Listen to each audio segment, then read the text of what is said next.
Friends, welcome to our channel. तो basically इस video में हम डिस्कस करेंगे एमएनएस ओरल टेस्ट प्लान के बारे में कंप्लीट डिटेल। ठीक है, जो बच्चे नए हैं हमारे चैनल पे उनको पता नहीं होगा, कंफ्यूजन में होंगे कि यार ये चीज़ क्या है, नई सी चीज़ आई है कोई।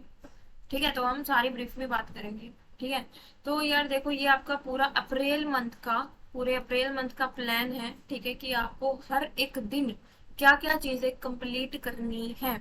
कंप्लीट क्या करनी है, पूरे 30 दिन का मैंने ये शेड्यूल बना रखा है। ठीक है, मतलब आपको एटलीस्ट ये काम करना है, आप कहीं से भी करो। अगर आप एक फ्री स्टूडेंट हो, सेल्फ स्टडी कर रहे हो, कहीं ज्वाइन नहीं कर रखा है या कहीं अदर प्लेटफॉर्म पे ज्वाइन कर रखा है, तो भी आप इस चीज को फॉलो कर सकते हो। अपने जो कोचिंग मटेरियल है उसको यूज करो। ठीक है, और जो पेड वाले बच्चे हैं भाई हमारे, उनको तो ये करना ही करना है। मुझे नहीं पता तुम क्या करते हो पूरा दिन, तुम्हें कॉलेज जाना है, तुम्हें कहीं जाना है, तुम्हारा ये काम होना चाहिए, दैट मीन्स होना चाहिए, दैट्स इट। ठीक है, सो बेसिकली ओरल टेस्ट क्या है, पहले एक बार थोड़ा सा ओवरव्यू कर लेते हैं। हमने 31 मार्च तक अपना जो सिलेबस है वो कंप्लीट कर लेना है। मेरे को आपको जो कंटेंट डिलीवर करना है मैंने वाले बच्चों को, वो मैंने कर दूंगी। मैं 31 तक थोड़ा बहुत रहता है वो हो जाएगा। ठीक है, अब हमारे यहाँ पे एमएनएस के 2 बैचेस चले हुए हैं। बैच 1 जिसका सिलेबस यानी कि जो मेरे साथ साथ चल रहे हैं ऑलमोस्ट, और एक है बैच 2 जो अभी शुरू शुरू हुआ है। पहले मैं क्या सोच रही थी कि भाई मतलब पहले बैच 1 का ही ओरल करा देते हैं और फिर बैच 2 का सिलेबस कंप्लीट होने के बाद हम बैच 2 पे जाएंगे।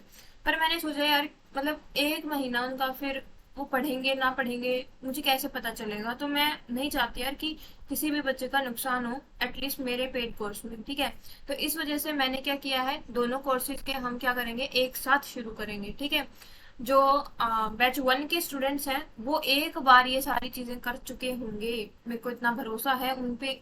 और जो बैच 2 के स्टूडेंट है यानी कि हमारे नए स्टूडेंट हैं, वो यार पहली बार कर रहे हैं। थोड़ा सा मुश्किल लगेगा, पहला दिन होगा वो हैक्टिक होगा क्योंकि काफी सारा सिलेबस है। पर आपको एक महीना स्टिकनेस के साथ इसको फॉलो करना है। यहाँ पे मैं कोई पेड की बात नहीं कर रही यार, और अगर आप फ्री भी हो ना, तो मतलब सेल्फ स्टडी भी कर रहे हो तो भी आप इसको फॉलो कर सकते हो। एक प्रेशर रहेगा माइंड पे कि यार ये चीजें तो एटलीस्ट मैं फॉलो कर लूँ कम से कम। ठीक है, यहाँ पे इवन मैंने आपकी काफी सारी प्रॉब्लम्स भी सोल्व कर रखी हैं जो सेल्फ स्टडी करते हैं, कि भाई अगर आपको जैन से जून तक के करंट अफेयर करने हैं तो आपको सिर्फ 100 क्वेश्चन पर्टिकुलर एक दिन में करने हैं। अगर आपको पर्टिकुलर इंग्लिश का ये वाला टॉपिक है, वर्ड ऑफन मिस यूज, तो ये आपको 52 वर्ड्स ही ध्यान में रखने हैं, इससे आगे की लिमिट नहीं करनी है। ठीक है, और मेरे हिसाब से ये जो मैंने यहाँ पे रखा है ना, ये स्टैंडर्ड है, ना ज्यादा कम है ना ज्यादा मतलब बहुत ज्यादा है जो नहीं कर सकते हो। मान लो किसी बच्चे का ये एक दिन में जल्दी कंप्लीट हो जाता है तो क्या करो, इन्हीं को दोबारा रिवाइज करने के लिए बैठ जाओ। ठीक है, और कोई चीज करने की जरूरत नहीं है। अगर आप इसको एक दिन में 2 बार रिवाइज कर सकते हो तो बहुत बढ़िया बात है। वो आप मतलब एक अभी इनिशियली तो नहीं होगा, मतलब अप्रैल में हम पूरा एक बार सिलेबस खींचेंगे, कंप्लीट करेंगे ओरल टेस्ट की हेल्प से। तो क्या होगा, तुम्हारे माइंड में वो चीजें वेपोरेट सी रहेंगी, मतलब भाप बनेंगी उनकी। ठीक है, फिर वो सेटल डाउन कब होंगी, मई में दोबारा एक बार हम फिर से एकदम स्टार्ट करेंगे ना, तब आपको पूरी जो है ना जनरेटर ऑन होता है बिल्कुल वैसे रहेगा कि आपको हर एक चीज आती हुई मिलेगी, फटाफट होगी। आप एक दिन में ये जो काम है ना मैंने यहाँ पे बता रखा है, ये सारा काम एक दिन में आप लोग 2 बार भी कर पाओगे मई में। और फिर जून में जब आपका एग्जाम आ जाएगा तब ये काम आप, यार मैं बता सकती हूँ कि आप एक दिन का जो ये काम है ना, ये 3 से 4 बार बहुत आराम से कर लोगे। ठीक है, बस फॉलो करना है मुझे, जो मैं कह रही हूँ वो करना है। ठीक है, पेड वाले बच्चों का तो भाई देखो मैं देखूंगी, बट फ्री वालों का तो आपको खुद ध्यान देना ही पड़ेगा यार। ठीक है, उसमें कुछ नहीं कर सकती मैं। आगे बात करते हैं, चलो। अरे, तो बेसिकली यहाँ पे मैं थोड़ा सा ये बता देती हूँ कि अगर आप लोग जीरो लेवल पे भी हैं अभी, कि कुछ भी नहीं पढ़ा है, हम तो ऐसे ही मतलब एमएनएस का टेस्ट दे रहे हैं कि होगा या नहीं होगा, वो बच्चा या फिर जो चाहता है कि यार मेरे को एमएनएस करना है पर उसने कुछ तैयारी शुरू नहीं की है, वो भी इसको फॉलो कर सकता है। 100% आपको रिजल्ट मिलेंगे। आप लोग मॉक टेस्ट दीजिएगा। मैंने एक प्रीवियस वीडियो बनाई थी भाई कि एमएनएस में can I crack MNS in 1 month, 2 month और 3 मंथ, तो वो वीडियो जरूर देख लेना, इतनी मस्त वीडियो है ना, आपके पता चल जाएगा कि आपको आप कर सकते हो कि नहीं कर सकते हो। ठीक है, सो यार देखो सिंपल सी बात होती है, सबसे पहले 0 से तुम्हें 100 मार्क्स पे पहुंचना है। अप्रैल में हम यही काम करेंगे। एकदम से तुम ऊंची छलांग लगाने की सोचो कि अभी ओहो मोटिवेशन आ गया और मैं अभी कोई टेस्ट दूंगी तो उसमें मेरे 150 नंबर आ जाएंगे, यार ऐसा कुछ नहीं होता है। सबसे पहले छोटी चीज से शुरुआत करते हैं। मतलब 100 नंबर अगर एमएनएस का पेपर कोई बच्चा बिना तैयारी के भी देता है ना, तो 50 नंबर तो उसके आ जाएंगे। ठीक है, बिना तैयारी 0 लेवल है ना, उसके भी 50 आ जाएंगे। तो हमें क्या करना है, 0 से पहले 100 तक पहुंचना है।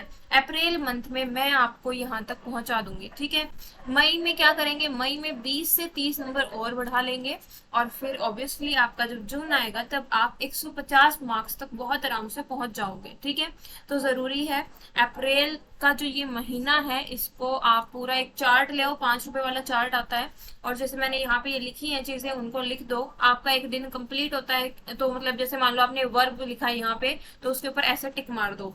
ठीक है, थोड़ा सा ऐसे करोगे ना तो ये भरा भरा दिखेगा ना, आपके अंदर इतना ज्यादा मोटिवेशन अपने आप ही आ जाएगा ना कि किसी और चीज की रिक्वायरमेंट ही नहीं रहेगी। जब मान लो आपका ये पूरा बॉक्स हो जाता है एक दिन में, तो पर्टिकुलर्स को काटा, क्रॉस कर दो इसके ऊपर। ठीक है, फिर अगले दिन जब करोगे ना शुरू, तब आपका मन करेगा कि यार देखो मेरे को ना इसी बॉक्स की तरह यहाँ पे ये करने हैं और काटा मारना है तीसरा। फिर देखो कितने कांटे तुम मार सकते हो, है ना, कब तक तुम कंटिन्यूटी बनाए रख सकते हो। यार एक महीने का मेरे को डेडिकेशन ये दिखाओ कि हाँ दी हम ये चीज पूरी फॉलो करेंगे, एंड डेफिनेटली हम क्रैक करेंगे इस बार। ठीक है, सो स्टार्ट करते हैं यार। अभी मैं समझाती हूँ थोड़ी सी चीजें। यहाँ पे देखो, यहाँ पे मैंने थोड़ा सा टाइम के बारे में भी बताया है। अगर यार देखो तुम 0 लेवल पे हो, या फिर तुम्हारे 50 नंबर आ रहे हैं या 80 नंबर आ रहे हैं या 100 नंबर आ रहे हैं, नो मैटर, 12 घंटे की पढ़ाई तुम्हें करनी पड़ेगी, 12 घंटे तुम्हें देने पड़ेंगे। ठीक है, ये पूरा अपने मन में बैठा लो, चाहे कहीं बैठा लो मुझे नहीं पता, पर 12 घंटे तुम्हें पढ़ना है। 12 घंटे को चार चार घंटे में स्प्लिट कर दो। मान लो कोई बच्चा ऐसा जो नीट की तैयारी कर रहा है या फिर कॉलेज जा रहा है, तो हो सकता है कि भैया उसके पास कम टाइम हो, तो इसको 3-3 घंटे कर लो, 9 घंटे की शिफ्ट कर लो वो। ठीक है, आप 3-3 घंटे कर सकते हो, पर ये काम उसमें होना चाहिए। ओके, तो 12 घंटे से आप 9 घंटे कर सकते हो, लेकिन अगर आप सिर्फ और सिर्फ एमएनएस की तैयारी कर रहे हैं और साथ में कोई BSc nursing entrance like AIIMS हो गया इनकी तैयारी कर रहे हैं, तो भी आपको 12 घंटे देने पड़ेंगे। ठीक है, और अगर कॉलेज गोएंगे तो 9 आवर।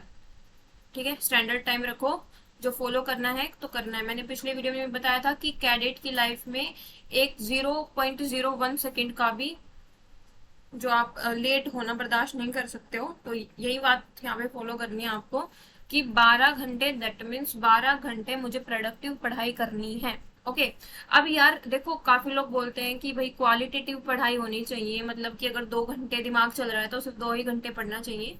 यार वो चीज जब होती है जब हम पूरे साल भर हमारे पास तैयारी करने के लिए होता है। ठीक है, लास्ट के 3 महीने में अगर ये तुम्हारी अभी भी थिंकिंग है कि भाई नहीं मैं तो क्वालिटेटिव पढ़ाई करूंगी, क्वांटिटेटिव पढ़ाई से क्या ही होता है, तो भैया सिलेक्शन भूल जाओ। ठीक है, एंट्रेंस एग्जाम क्लियर करने में आपकी डेडिकेशन देखी जाती है कि कितनी सिटिंग आवर्स आप दे सकते हो, कितनी देर आप बैठ के एकांत में पढ़ सकते हो, कितनी देर आप अपने फोन को छोड़ सकते हो। ठीक है, सो बात करते हैं, बहुत ही घुमाते हैं, इन चीजों के ऊपर आते हैं। देखो यार, पेड कोर्स वाले बच्चे, आप लोगों का ये एक दिन का काम रहेगा। ठीक है, और बेसिकली मैं टाइम आपको बाद में बता दूंगी, क्योंकि काफी सारे बच्चों से मुझे पूछना है कि कौन कौन कॉलेज अभी जाता है, तो फिर मैं आपका डिसाइड करूंगी। मेरे हिसाब से 9 PM आई थिंक सही रहेगा, सब फ्री हो जाते हैं। 9 PM को मैं आपको वीडियो कॉलिंग के थ्रू इनवाइट करूंगी सारे स्टूडेंट्स को, 10 से 12 स्टूडेंट एक शिफ्ट में रहेंगे। तो 9 PM से लेकर के 10 PM तक मैं आप लोगों से ये सारी चीजें में से रैंडम चीजें पूछूंगी जो कि आपको टिप्स पे होनी चाहिए। ठीक है, टिप्स पे क्यों यार, क्योंकि देखो यहाँ पे वर्ब हाफ गिवन है, मतलब कि जब आप इंग्लिश की जो मैंने पीडीएफ आपको प्रोवाइड की है वहां पे पहला टॉपिक वर्ब ही है, वर्ब और फिर बेसिक लिखा है ब्रैकेट में। उसके जितने भी पेजेस है ना, पेजेस काउंट कर लेना कितने पेजेस में वो है, और मतलब और बेसिकली फिर उसको क्या करना, हाफ कर लेना कि अगर मान लो 30 पेज है तो 15 पेज आज पढ़ने हैं, 15 पेज कल पढ़ने हैं। ये 1 अप्रैल से करना है। ठीक है, आज से नहीं करना, और 1 अप्रैल से हमारे ओरल टेस्ट शुरू होंगे। अच्छा, फिर है ये हमारा वर्ड ऑफन मिसयूज, ये आपका वोकैब सेक्शन आ जाता है। तो वोकैब सेक्शन में पहला टॉपिक आपका ये वाला है, इसमें बेसिकली पहले जो 50 या 52 वर्ड हैं, 52 वर्ड्स हैं, ये आपको करने हैं। ठीक है, ये आपको करने हैं। और इम्पोर्टेंट चीज एक और मैं यहाँ मेंशन करूंगी कि यहाँ पे 1 तारीख को आप लोगों को ये काम तो करना ही है, साथ में ये जो 52 वर्ड यहाँ पे मेंशन है ये 5 बार लिखने हैं और मेरे पास भेजने हैं वो पेज। ठीक है, 100% ये फॉलो करना है कि 5 बार लिखोगे। एक कैसे लिखोगे, ऐसे नहीं कि हर बार देख के लिख दिया, एक बार रफली लिखना है, फेयरली मैं नहीं बोल रही हूँ, रफली लिखो। जब तक अंगूठा नहीं पिसकेगा ना तो सिलेक्शन नहीं होने वाला, मेहनत करनी पड़ेगी, डालनी पड़ेगी एफर्ट्स।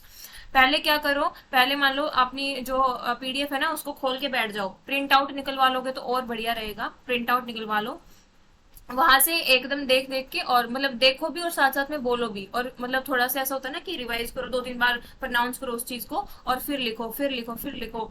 ठीक है, एक बार ऐसे लिखना है, फिर एक बार रीड करो पूरा, फिर दोबारा देख देख के लिखो, फिर एक बार फिर रीड करो लाउडली, फिर लिखो। 5वीं बार पे तुम आओगे ना, ये 52 के 52 वर्ड तुम एग्जैक्ट लिख लोगे बिना देखे। ठीक है, सो ये चीज फॉलो करनी है, इंपॉर्टेंट है। अच्छा, फिर बात करते हैं, यहाँ पे मैंने करंट अफेयर डाले हैं, जनवरी से जून तक के 200 करंट अफेयर मैंने प्रोवाइड किए हैं, तो 100 आज करने हैं, 100 कल करने हैं। ठीक है, मेंशन कर रखे हैं तो मैंने, तो यहाँ पे जो ये 100 क्वेश्चन है, ऐसा नहीं है कि आपने ऐसे ही पढ़ लिया कि ये क्वेश्चन, ये क्वेश्चन, ये क्वेश्चन, नहीं, ऐसे नहीं करना है। आप लोगों को इनका प्रिंट आउट निकलवा करके लाना है, ये सारी चीजें मुझे दिखाओगे। ठीक है, दिखाओगे यार, सच में दिखाओगे। अगर खुद करना है ना कुछ तो मेरे ऊपर भरोसा कर लो कि हाँ ये जो बोल रही है दी वो मुझे करना है, दैट मीन्स करना है। इनके प्रिंट आउट निकलवा लो। अगर मान लो 100 क्वेश्चन है, 100 क्वेश्चन में से फिर सेलेक्ट करोगे, मतलब यहाँ पे आपको नोट्स बनाने पड़ेंगे, शॉर्ट नोट्स। अगर यहाँ से शॉर्ट नोट्स नहीं बनाए तो जब मई में मैंने बोला है ना कि भाई आप एक दिन में ये जो टारगेट है ये आप 2-3 बार रिवाइज कर लोगे, वो नहीं हो पाएगा। अब जैसे यहाँ पे ये वर्ब लिखा है, ये वर्ब के आपको शॉर्ट नोट्स बनाने उस पीडीएफ से, उस पीडीएफ से वो चीजें देखो जो कि आपको इंपॉर्टेंट लग रही है, वो चीजें देखो जो आपको याद नहीं हो रही है, वो चीजें देखो जहाँ पे आप बार बार अटक रहे हो। ठीक है, ये चीजें आपको करनी पड़ेंगी। अब यहाँ पे जो ये 100 क्वेश्चन है ना, इनमें से सेलेक्ट करो कि बुक एंड ऑथर के कितने क्वेश्चन आए हैं, उनको अलग लिखो, लिखना है और मेरे पास भेजना है। यार प्लीज सीरियस हो जाओ, अभी एग्जाम का बहुत कम टाइम रह गया और मुझे सिलेक्शन चाहिए है। ठीक है, यहाँ से आप फिर बुक एंड ऑथर सिलेक्ट करोगे, एमओयू साइन जो होते हैं वो सिलेक्ट करोगे, जितनी भी स्कीम्स होती हैं वो सिलेक्ट करोगे, इंपॉर्टेंट डेज की जो भी थीम्स होती हैं वो यहाँ से आप एक्सट्रैक्ट करोगे, उनको पेपर पे लिखोगे, प्रॉपर मुझे चाहिए है। देखो, अगर ये मेहनत आज इस 1 अप्रैल को तुमने नहीं की ना, तो आप लोगों को प्रॉब्लम पता है कब आएगी, जब मई में आप दोबारा इसी चीज को रिवाइज करने बैठोगे तो आपको फिर से उन्हीं पीडीएफ्स में माथा बच्ची करनी पड़ेगी। जितना टाइम आप इन पे दोगे ना, उसका आधा से आधा टाइम आपका रिवीजन में लगेगा। तो ये चीज आपको करनी है यार। देखो, लिविंग वर्ल्ड और बायोलॉजिकल क्लासिफिकेशन अगर आप लेक्चर की हेल्प से एक बार कर रहे हो, फिर एनसीईआरटी पढ़ रहे हो, तो मुझे नहीं लगता कि ये आपको याद नहीं होने वाले हैं। और फिर इनके एक बार क्वेश्चन प्रैक्टिस कर लेना। ठीक है, एंड उसके बाद मैंने आपको स्टैटिक की पीडीएफ प्रोवाइड की है, स्टैटिक की लिस्ट ऑफ यूएनईएसओ, ये सारे आपको याद होने चाहिए, सिर्फ बस ये स्टैटिक में और कुछ नहीं। ठीक है, अब यार देखो, अब काफी सारे बच्चों के डाउट होंगे दी बैच 1 बैच 2 अब अलग अलग है। जी नहीं, बैच 2 वालों को जो मैंने इनमें से अवेलेबल नहीं कराया होगा, मेरे को वो मैसेज कर लेंगे, मैं उनको प्रोवाइड कर दूंगी। काफी सारे बच्चे होते हैं तो यार एक तो अगर रह जाते हैं तो वो गलती से रहते हैं, जानबूझकर, मेरी कोई पर्सनल इंटेंशन नहीं होती कि इसको नहीं देना है। ठीक है, तो प्लीज आप लोग यार मांग लिया करो कि दीदी आपने क्या ये वाला चीज प्रोवाइड कर दी है, तो मैं बोलूंगी हाँ कर दिया है, तो मुझे तो नहीं मिली तो मैं क्या आपको नहीं दूंगी, ऑब्वियसली दूंगी। तो प्लीज अगर कोई चीज नहीं मिली हो इनमें से तो मुझे मांग लेना। ठीक है, अच्छा, फिर यहाँ पे आ रहा है हिस्ट्री के 100 क्वेश्चन। पहले तो जैसे मैंने 3 सेट प्रोवाइड किए ना, उसमें आई थिंक टोटली 100 क्वेश्चन होंगे, तो उनको कर लेना। और जो बाकी के 300 क्वेश्चन रह गए हैं 31 मार्च तक मैं आपको प्रोवाइड कर दूंगी, तो आप फिर जो आगे आगे ना उनको कर लेना। ठीक है, तो बेसिकली पहला दिन मैंने समझा दिया कैसे करना है। अगेन आधा जो आपका वर्ब रह गया था उसको पढ़ोगे, सिर्फ पढ़ना नहीं है, मेरे को हर एक काम का ये अपना होमवर्क समझो, हर एक काम मुझे आपका मेरे को व्हाट्सएप पे चाहिए। ठीक है, और अगर नहीं मिला ना तो यार सच में मैं आपके पेरेंट्स से बात करूंगी कि मैं जो काम दे रही हूँ वो नहीं कर रहे हैं, और फिर आप बोलोगे कि नहीं कोचिंग अच्छी नहीं है। देखो यार, जितने एफर्ट्स मैं डाल रही हूँ ना, मतलब मेरे को नहीं लगता कि कोई भी डाल रहा होगा, कोई भी इंस्टीट्यूट। और यार देखो, एक इम्पोर्टेंट छोटी सी चीज और मैं यहाँ पे बताना चाहूंगी। बच्चे मेरे पास पूछते हैं कि दी मैंने दूसरा एमएनएस के लिए कोचिंग इंस्टीट्यूट ज्वाइन कर रखा है, बट मुझे उनका मटेरियल अच्छा नहीं लगा, मुझे आपका ज्वाइन करना है। तो मैं उनको साफ साफ मना कर देती हूँ कि अगर आपने पहले से कोई इंस्टीट्यूट ज्वाइन कर रखा है तो आपको यहाँ पे नहीं आना चाहिए। कोई भी इंस्टीट्यूट XYZ कोई भी आपको गलत कंटेंट प्रोवाइड नहीं करता, ठीक है। आपको उस कंटेंट को यूज करना है, पूरा कंज्यूम करना है, कहीं से भी करो, ठीक है।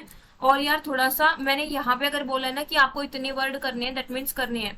फ्री वाले भी ये चीजें अप्लाई करें और पेड वाले भी करें। ये पूरी पीडीएफ में टेलीग्राम चैनल पे प्रोवाइड करी दी थी, तो कोई डाउट और क्वेरी इसके रिगार्डिंग हो तो मुझसे पूछ सकते हो, ठीक है। और कमेंट सेक्शन में यार जरूर बताना लिख के कि कौन कौन ये चीज फॉलो करेगा। यार इतना नहीं कर सकते तो तुम फिर एमएनएस की तैयारी क्यों कर रहे हो?